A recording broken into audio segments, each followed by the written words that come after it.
Hello, आवाज़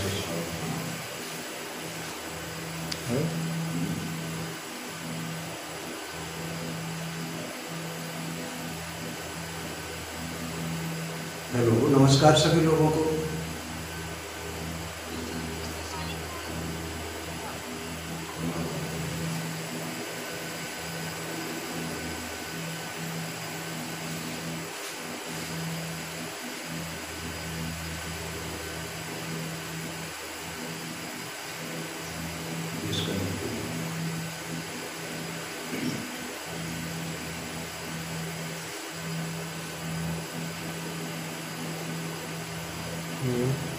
hello, सभी लोगों को नमस्कार भैया।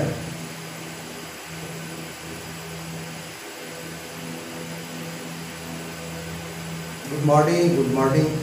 बस दुआएं हैं, शुभकामनाएं हैं आप लोगों की। और आप लोग कैसे हैं? नमस्कार। रितु, आप जुड़ गई हैं कि नहीं? एक रितु जो है, नई लड़की आगरा से, कल उनका फ़ोन आया था, तो पता नहीं वो जुड़ पा रही हैं कि नहीं। यदि बाबू देखता है ग्रुप में ऐड कर दियो। चलिए, कोई बात नहीं है। जैसा कि कल हम लोगों ने चर्चा की थी कि 2-3 दिनों तक फिगर्स ऑफ स्पीच, जिससे कि टीजीटी, पीजीटी और नेट में 2-3 क्वेश्चन पूछे जाते हैं।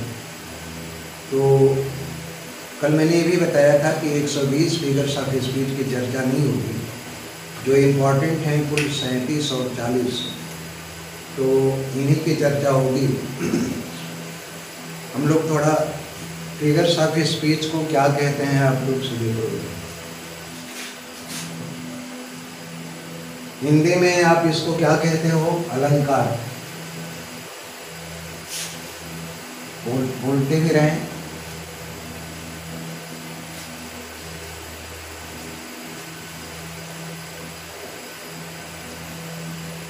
और अलंकार का मतलब क्या होता है बताएं?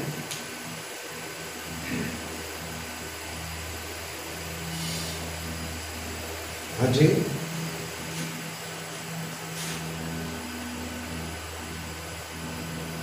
आवाज क्लियर नहीं आ रही डियर, कोई और बताएं। किसी और का जवाब?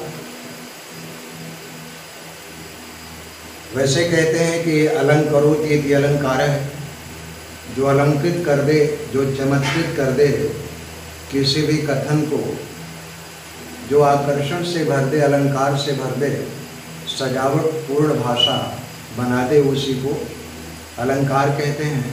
लेकिन इंग्लिश में अगर चर्चा की जाए तो किसी भी स्टेटमेंट के 2 तरीके हो सकते हैं व्यक्त करने के। Any statement can be expressed in 2 ways, plainly and rhetorically। एक तो प्लेन स्टेटमेंट हो सकता है, दूसरा रेटरिक हो सकता है। रेटरिक कहते हैं अलंकारिक को, या फिर आप चाहें तो इसी को फिगरेटिव कहते हैं।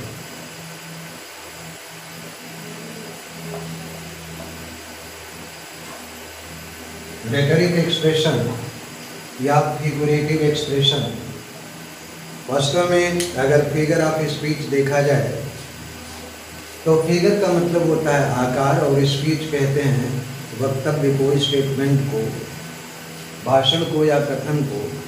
तो जब हम किसी स्टेटमेंट को, किसी कथन को हम एक आकर्षक स्वरूप दें, एक बेहतरीन फिगर दें, आकार दें, अभिव्यक्ति दें, तो उस तरह के एक्सप्रेशन को हम रेटरिक एक्सप्रेशन कहते हैं, या उसी को हम फिगर्स ऑफ स्पीच कहते हैं। आप लोग ये सभी जानते हैं, मैंने कहा कि दुनिया में हर चीज़ फिगरेटिव है, एक प्रोपोर्शनेट है, आनुपातिक है। अगर आप अपने बॉडी को ही ले लें तो आजकल काफ़ी लोग फिगर कॉन्शियस हो रहे हैं, अपने शरीर को बेडौल होने देना नहीं चाहते हैं। प्रत्येक व्यक्ति अपने फिगर को लेकर के सचेत है। ऐसे ही जब किसी स्टेटमेंट को, भाषा को एक आकर्षण दिया जाता है, सजावट प्रदान कर दी जाती है, तो वो भाषा रेटरिक कहलाती है या फिगुरेटिव कहलाती है। तो मैंने कहा कि किसी भी स्टेटमेंट को दो तरीके से व्यक्त किया जा सकता है। एक तो साधारण तरीके से, प्लेन तरीके से, और दूसरा रेटरिक या फिगुरेटिव। अगर हम एग्जाम्पल लें बड़ा छोटा सा, कि उसका मुंह सुंदर है,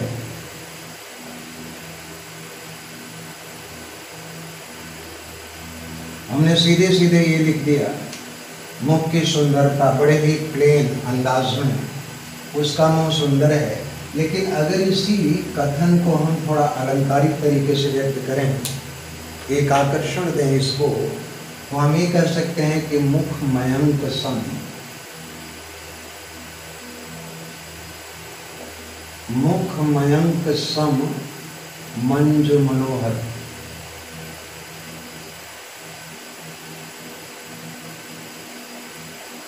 दोनों कथन का अर्थ एक ही है, लेकिन एक साधारण तौर पर हमने कहा उसका मुंह सुंदर है, और उसी मुख की सुंदरता की हमने तुलनात्मक अभिव्यक्ति दी।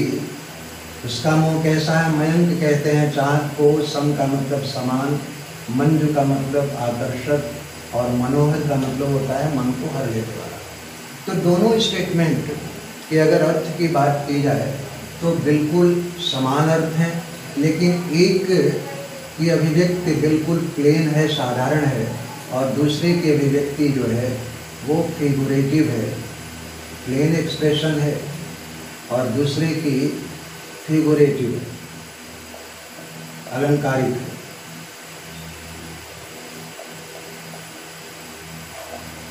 तो मित्रों, हम लोग आज शुरू करते हैं कि इंग्लिश में कुल फिगर्स ऑफ स्पीच कितने हैं, और नोट कर लिए हों तो फिर जो है हम लोग आगे चलें।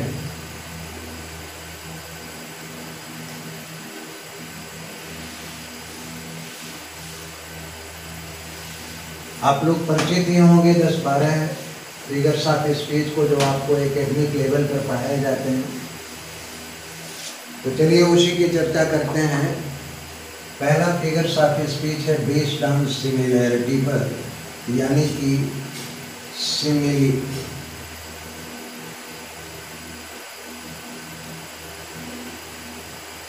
सिमिली बता सकते हैं, सिमिली का मतलब क्या होता है? आवाज भी आनी चाहिए।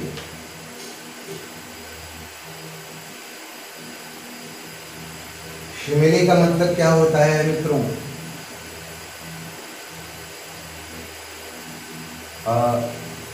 उपमा, अलंकार। अच्छा, सिमिली वास्तव में ग्रीक वर्ड है सिमिलस। क्या चीज? ग्रीक वर्ड है सिमिलस, और सिमिलस का मतलब होता है शोइंग सिमिलैरिटी, शोइंग सिमिलैरिटी, जिसमें सिमिलैरिटी को दिखाया जाए या समानता को दिखाया जाए, उसी को ग्रीक में सिमिलस कहते हैं और इंग्लिश में सिमिली कहा जाता है। हिंदी में आप लोग कहते हैं उपमा। तो इन सिमिली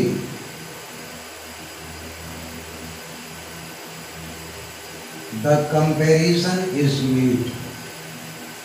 अब सिमिलैरिटी कैसे दिखाई जाएगी? जब जो है तुलना की जाएगी, तभी पता चलेगा कि सिमिलैरिटी है या नहीं। The comparison is made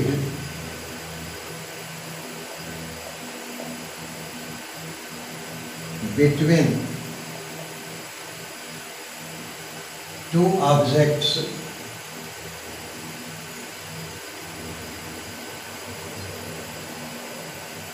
which do not belong to the same race.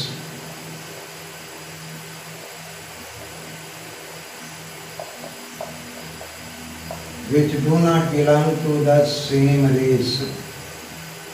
यही महत्वपूर्ण बात है डियर कि दो वस्तुओं में, दो ऑब्जेक्ट में तुलना तो की जाए, लेकिन वो दोनों ऑब्जेक्ट किसी एक ही जाति से संबंधित नहीं होने चाहिए। पहली बात तो कंपैरिजन की जाए, तुलना की जाए, और तुलना किसमें? दो विभिन्न जातियों वाले पदार्थों में। और एक चीज और भी कि in which at least one point is found common.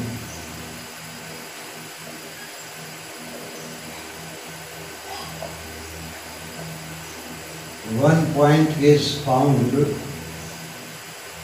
Common. और उन दोनों पदार्थों में जो अलग अलग जातियों से संबंधित हों, तुलना तो की जाए, और उन दोनों ऑब्जेक्ट में कम से कम एक पॉइंट, एक गुण समान रूप से दोनों में पाए जाते हों, तो उसी स्टेटमेंट को हम सिमिली कहते हैं। एग्जाम्पल अगर हम लें, her face looks like the moon.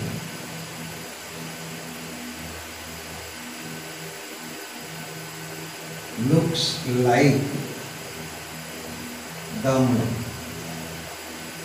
अब इसमें देखा जाए तो उसके फेस में और मून में जो है तुलना की गई,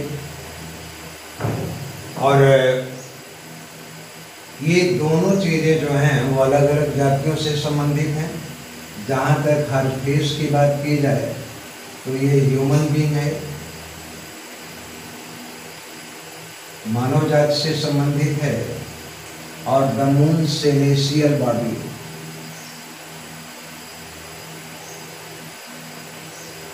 सेलेशियल बॉडी या हेवनली बॉडी।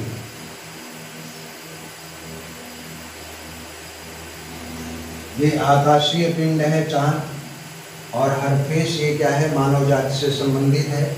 तो बात स्पष्ट हो गई कि दो ऑब्जेक्ट में तो तुलना की जा रही है, और दो ऑब्जेक्ट हर फेस और द मून है, जो कि अलग अलग जातियों से संबंधित हैं, और इनमें एक पॉइंट दोनों में समान रूप से उसका फेस उतना ही सुंदर है जितना कि चांद दिखने में सुंदर होता है। तो undoubtedly this line contains the figures of speech simile. एक दूसरा एग्जाम्पल लिया जाए कि life is a tedious twice told tale. मिटा रहे हैं इसको।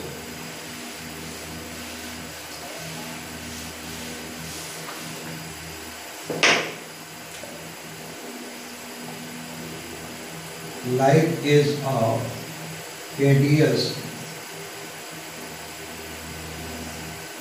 twice told tale।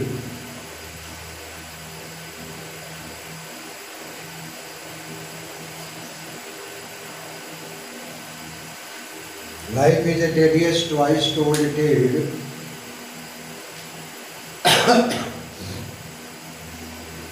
vexing the dull ear to the drowsy man।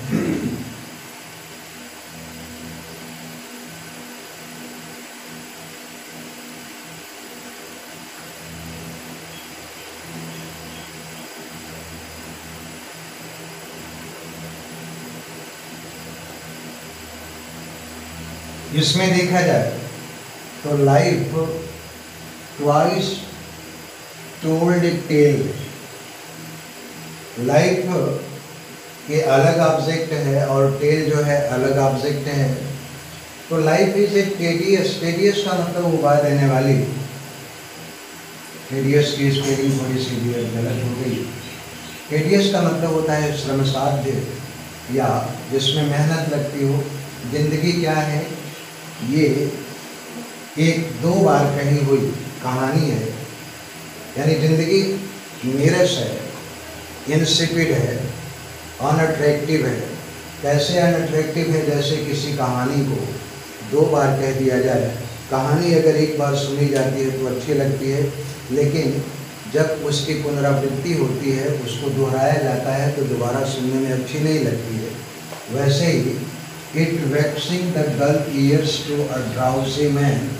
जैसे सुनी हुई कहानी को सुनने के बाद सुनने वाला उनीदा हो जाता है, ड्राउजी हो जाता है, यानी कहानी में उसे कोई आकर्षण नज़र नहीं आता है, वैसे ही ज़िंदगी भी है। तो तुलना की गई किसमें, लाइफ में और ट्वाइस टेल टोल्ड में, और एक पॉइंट दोनों में कॉमन हो गया कि life is as insipid as a twice told tale. अगला एग्जाम्पल लेते हैं। The righteous shall flourish like a palm tree. The righteous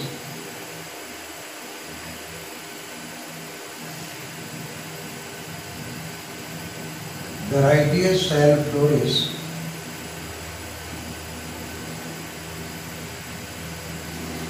like a palm tree।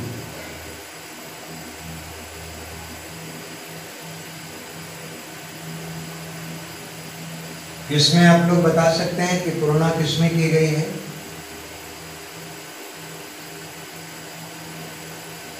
जवाब भी आने चाहिए। द राइटियस का मतलब है दो पीपल हु आर राइटियस, और पाम ट्री, तो जो सद्गुणी व्यक्ति हैं वो वैसे ही फ्लोरिश करते हैं, अपने जीवन में विकसित होते हैं जैसे कि पाम ट्री किसी तो राइटियस मैन में और जो है पाम ट्री दोनों में तुलना की गई, और ये दोनों जो है अलग अलग जातियों से संबंधित हैं। और कौन सा गुण जो है द फ्लोरिशमेंट का जो ये क्वालिटी है दोनों में कॉमन रूप से है, राइटियस मैन में और पाम ट्री। आगे बहुत से एग्जाम्पल हैं। My love is like a red red rose. My love is like a red red rose.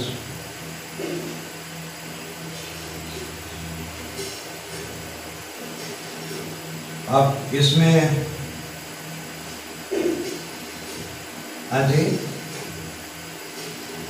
Ji William Blake की लाइन है, जी है, उसी से है। My love is like a red red rose, इसका मतलब क्या हुआ?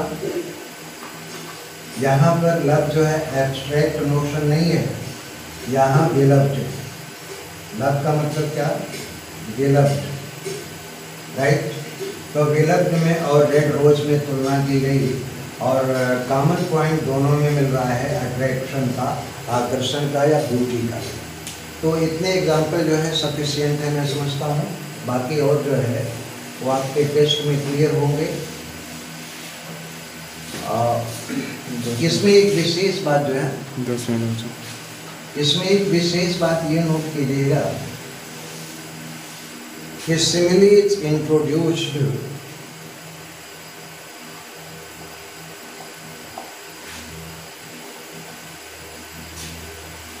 simile is introduced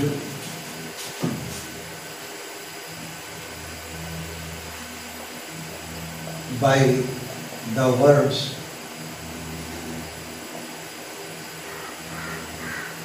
like, so और as। like, so और as से ही सिमिली को डिनोट किया जाता है। लेकिन दूसरी चीज ये है,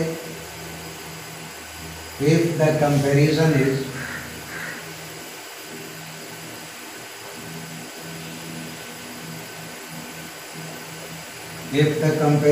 is made between two objects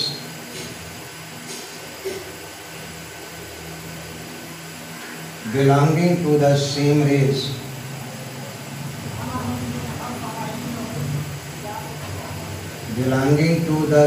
race, there is no simile।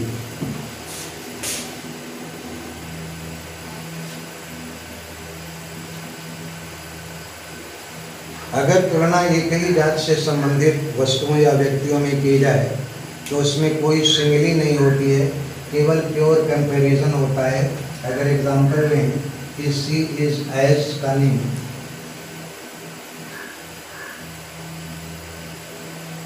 She is as cunning as her sister, क्या इसमें कोई सिमिली है? बोलें, इसमें कोई सिमिली नहीं है। Although the simile introducing words are used here as, लेकिन फिगर ऑफ स्पीच सिमिली इसलिए नहीं है क्योंकि दोनों ऑब्जेक्ट सी और हर सिस्टर ये दोनों ह्यूमन बीइंग हैं, belongs to belongs to human being, और her sister also belongs to human being. जबकि शर्त ये होनी चाहिए कि तुलना तो की जाए, लेकिन तुलना दो अलग अलग जातियों में की जाए। अगर एक ही जाति से संबंधित होंगे तो कोई सिमिली नहीं होगी। राइट, मिटा रहे हैं अब इसको।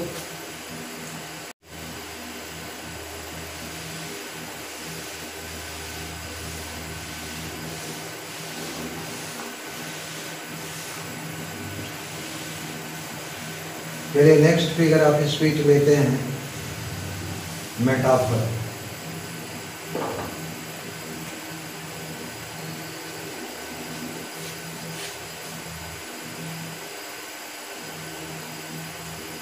मेटाफर के बारे में बताएंगे कुछ आप लोग?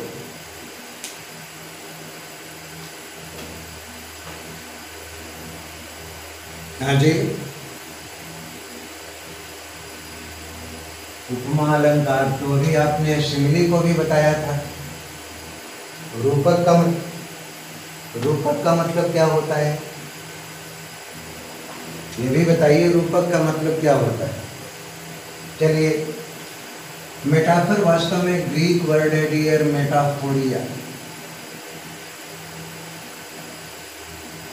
मेटाफोरिया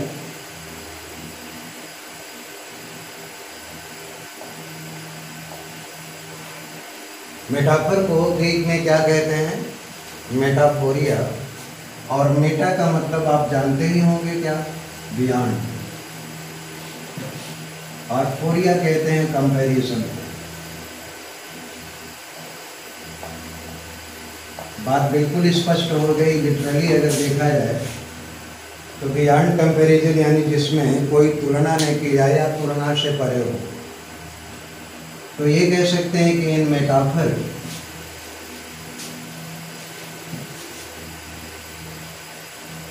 comparison is not made,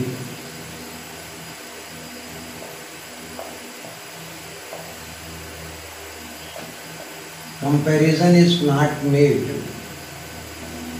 between two objects.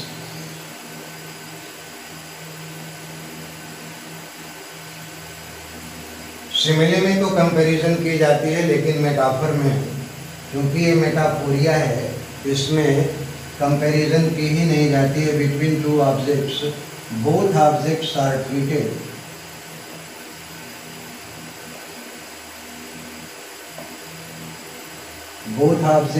Treated as one and the same, one and the same. Comparison नहीं की जाती है दो ऑब्जेक्ट में, दोनों ऑब्जेक्ट को एक जैसा ही मान लिया जाता है। अब एग्जांपल लें हम, कैसे कंपैरिजन नहीं की जाती है। He was a lion in the battle field, he was a lion in the battle field. युद्ध भूमि में वो बिल्कुल शेर जैसा था। अब अगर ये देखा जाए कि क्या ये संभव है कि कोई व्यक्ति लायन हो सकता है, तो ये बेसिकली एब्सर्ड बात है, बिल्कुल बेतुकी बात है कि कोई भी व्यक्ति शेर नहीं हो सकता। लेकिन कहने का इम्प्लीकेशन ये है कि he fought like a lion, he fought like a lion in the battlefield.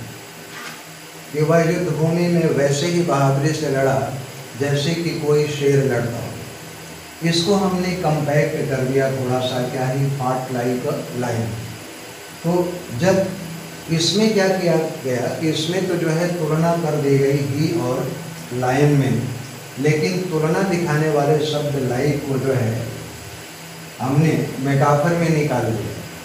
तो he was a lion in the battlefield, इसको हम ये भी कह सकते हैं कि he fought like a lion in the battlefield. अब मतलब क्या है, एक बात उभर करके सामने आई कि मेटाफर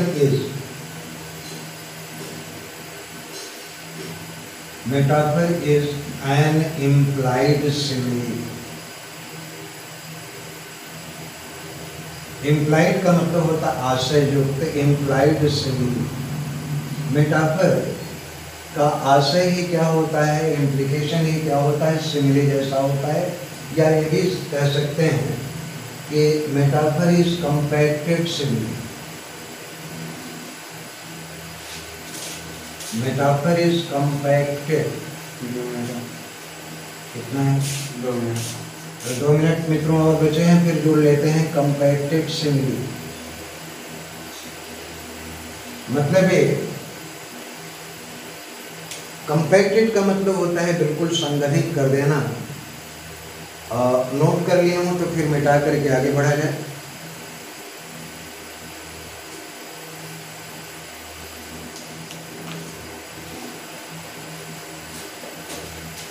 हो गया? समझ में आती जा रही है बात कि नहीं?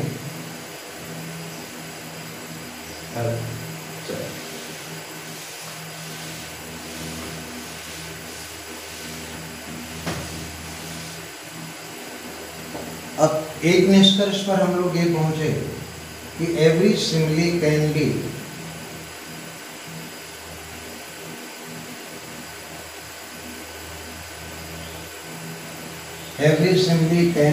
compacted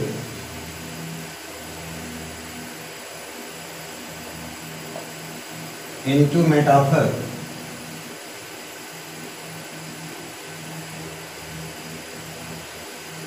and every metaphor can be expanded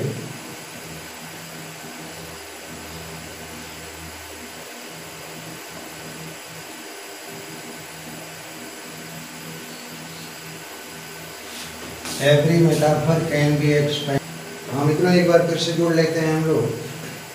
तो मैंने कहा कि every simile can be compacted into metaphor. Her simile को कंपैक्ट किया जा सकता है, कंट्रैक्ट किया जा सकता है मेटाफर में, और हर मेटाफर को एक्सपेंड किया जा सकता है इसमें, सिमिली में। एग्जाम्पल अगर मेरे कि लाइफ इज अ ड्रीम। अब यहाँ पर देखा जाए कि लाइफ और ड्रीम में कोई अंतर नहीं, कोई कंपैरिजन नहीं किया जा रहा है, बल्कि ज़िंदगी ही क्या है, ख्वाब है, और ख्वाब ही क्या है, ज़िंदगी। इसको अगर एक्सपेंड किया जाए सिमिली में तो ये कहा जा सकता है कि life is like a dream. जैसे दूसरा एग्जाम्पल लें कि variety is the spice of life. Variety यानी कि विभिन्नता, परिवर्तन। अगर ज़िंदगी एक ढर्रे पर चले तो मोनोटनस हो जाती है, नीरस हो जाती है। इसलिए ज़िंदगी में वैरायटी होनी चाहिए, और वैरायटी ही ज़िंदगी के लिए स्पाइस का काम करती है। स्पाइस कहते हैं मसाले को। कि एज, इसको ज़रा आप सिमिली में एक्सपेंड कर लें। सीधी सी बात है कि as spice flavours food, so variety makes life worth living. Clear हो गई बात? Hello,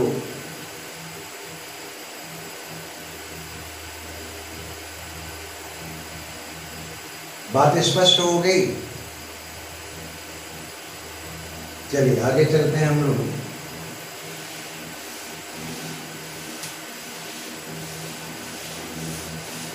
next figure of speech लेते हैं पर्सनिफिकेशन। पर्सनिफिकेशन को बताइए, आप लोग पढ़े होंगे क्या है?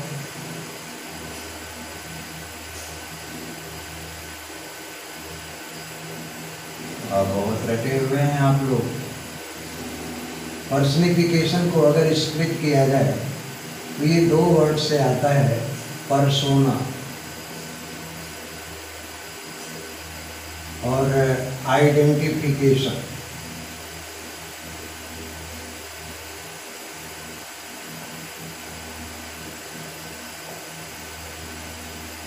राइट। और पर्सोना कहते हैं मुखौटे को, और पर्सोना से ही पर्सन बना हुआ है, यानी जो किसी भी ऑब्जेक्ट को पर्सन जैसी आइडेंटिटी प्रदान करे वही क्या होगा? पर्सनिफिकेशन होगा। तो पर्सोना किसको प्रदान किया जाए, ये समझें कि in personification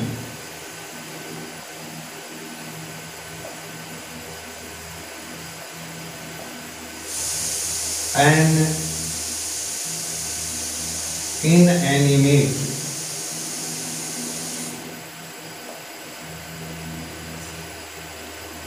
inanimate or abstract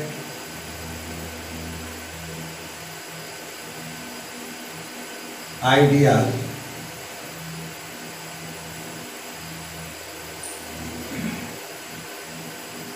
is spoken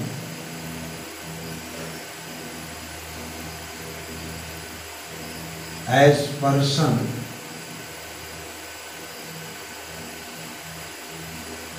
having life and intelligence। इसमें दो चीज ध्यान रखिएगा कि ऑब्जेक्ट कौन कौन से, इनएनिमेट यानी कि लाइफलेस, निर्जीव, और एब्स्ट्रैक्ट आइडियाज यानी अमूर्त विचार, जिसको हम देख सुन या छू ना सकते हों, वो एब्स्ट्रैक्ट यानी जिसकी कोई मूर्त ना हो। तो पर्सनिफिकेशन किसको पर्सोना आइडेंटिफिकेशन देना है?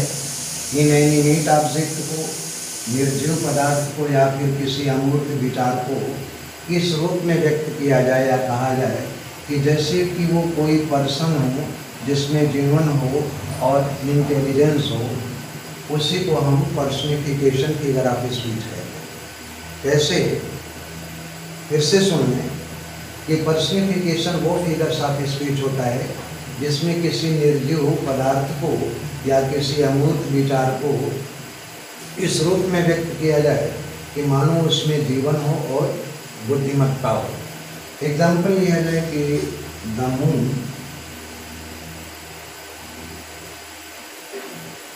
hid her face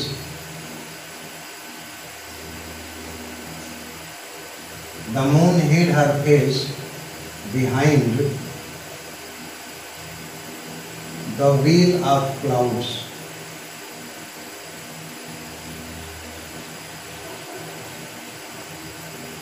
चांद ने बादलों के घूंघट के पीछे अपना मुखड़ा छिपा लिया। अब सवाल ये पैदा होता है कि हम किसको पर्सनिफाई कर रहे हैं? तो निश्चित रूप से द मून को। और द मून कैसा है? Lifeless, right. और मुंह छिपाने का काम कौन कर सकता है? Hid her face behind the veil of clouds, बादलों के घूंघट के पीछे चेहरा छिपाने का काम कोई मानव कर सकता है। तो मून को हम किस रूप में व्यक्त कर रहे हैं? जैसे कि वो मानव हो, तो इसमें मून का क्या किया गया है? पर्सनिफाइड। Moon is personified. अब दूसरा एग्जांपल लें कि अपॉर्चुनिटी नॉक्स द डोर।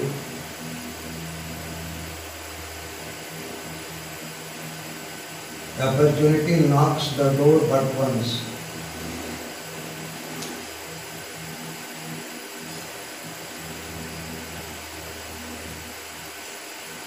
अवसर, एक बार व्यक्ति के जीवन में दरवाजा अवश्य खटखटाता है। तो अपॉर्चुनिटी क्या है? ये दरवाजा खटखटाने का काम कोई सजीव प्राणी ही कर सकता है, लेकिन अपॉर्चुनिटी जो कि एब्स्ट्रैक्ट आइडियाज है, एब्स्ट्रैक्ट नोशन है, लेकिन अपॉर्चुनिटी को किस रूप में कंसीडर किया गया? पर्सन के रूप में, यानी अपॉर्चुनिटी को पर्सनिफाइड किया गया है। बात क्लियर हो गई या कुछ और एग्जाम्पल की चर्चा की जाए?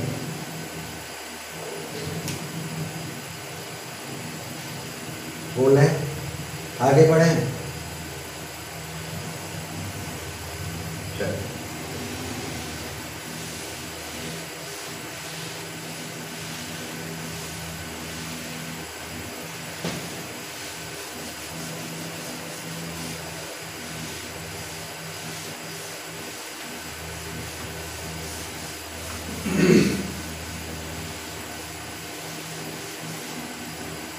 अभी जो ग्रीक ओरिएंटेड है जिसकी चर्चा जो है कल होगी, आज है एपोस्ट्रॉफी।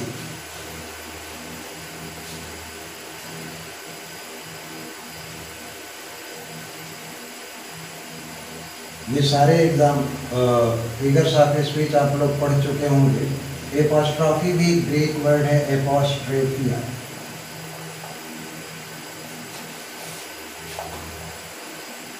एपोस्ट्रेफिया का मतलब होता है टू एड्रेस, किसी को संबोधित करना। और किसको संबोधित करना? डेफिनेशन में देखें, in apostrophe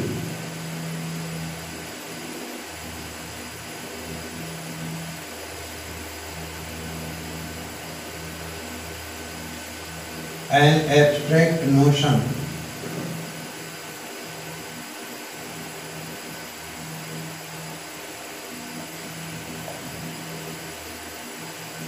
or personified objects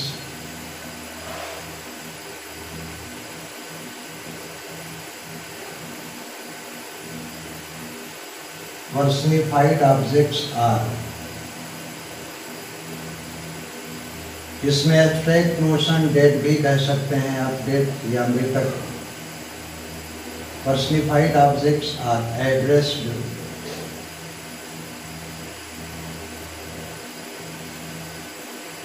as if they are present before the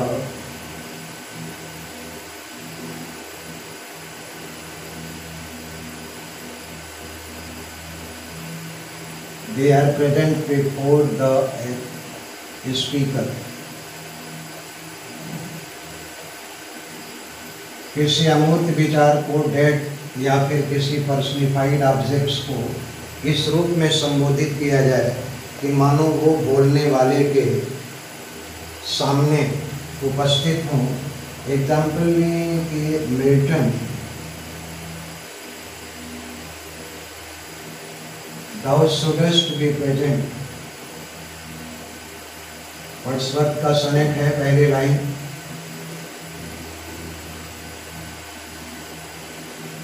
Thou shouldst be present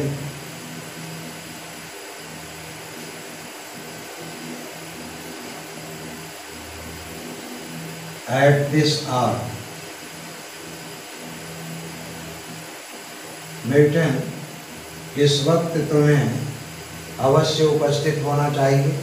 ये लाइन मिल्टन के मरने के लगभग 200 वर्ष के बाद वर्ड्सवर्थ ने कही थी, और मिल्टन जो कि डेड, मर चुका था, उसको संबोधित कर रहा है कि मानो वो वर्तमान में उसके सामने उपस्थित हो। दूसरा, O grave where is thy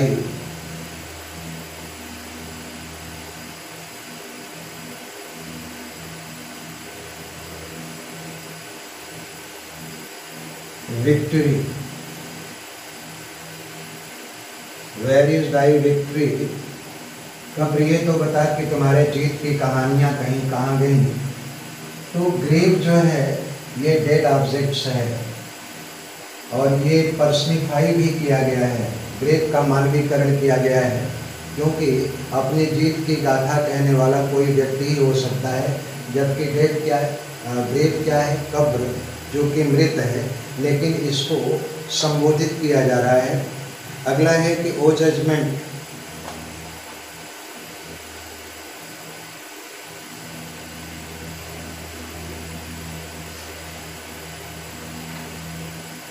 O judgment, thou art fled to brutish beast,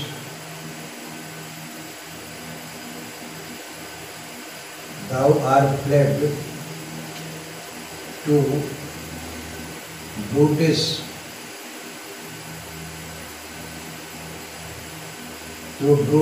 beast, judgment abstract notion है, न्याय। लगता है कि तुम ब्रूट कहते हैं, जानते हो ना, वहशी को बीस्ट कहते हैं, जंगली जानवर को।